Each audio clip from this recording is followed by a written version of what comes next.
அனைவருக்கும் வணக்கங்க. இன்றைக்கி பீக்கங்காய் பஜ்ஜி கிடையிறது எப்படின்னு பார்க்கலாம் வாங்க.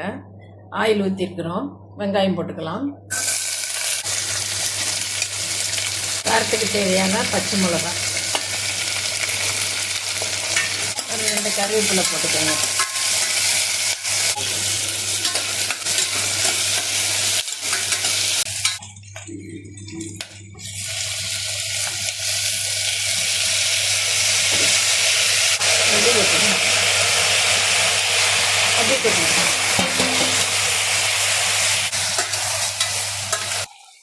தக்காளி நல்லா வதக்கி விட்டுட்டுங்க, நம்ம இப்போ பீக்கங்காய் போடுவோம்.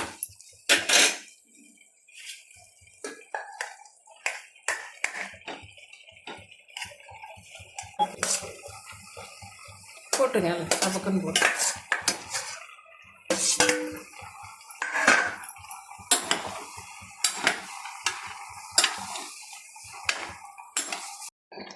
ஒரு 5 விசில் விட்ட பிறகு எடுத்தங்க. இப்படி இருக்குது. இதை அப்படியே சிம்மில் போட்டு நல்லா அந்த தண்ணி சுண்டுற அளவுக்கு கொஞ்சம் வேக வச்சு கடைஞ்சி எடுத்துடலாங்க. 5 சவுண்டு விட்டு எடுத்துட்டேங்க. பாருங்கள், இந்த இதில் இருக்குது.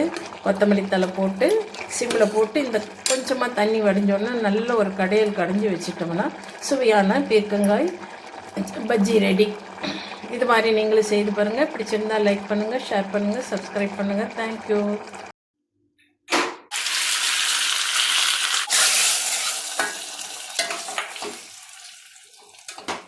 கடைசியாக கடுகு, உளுத்தம் பருப்பு, கருவேப்பிலை போட்டு தாளிச்சுக்குங்க. சூப்பராக இருக்கும்.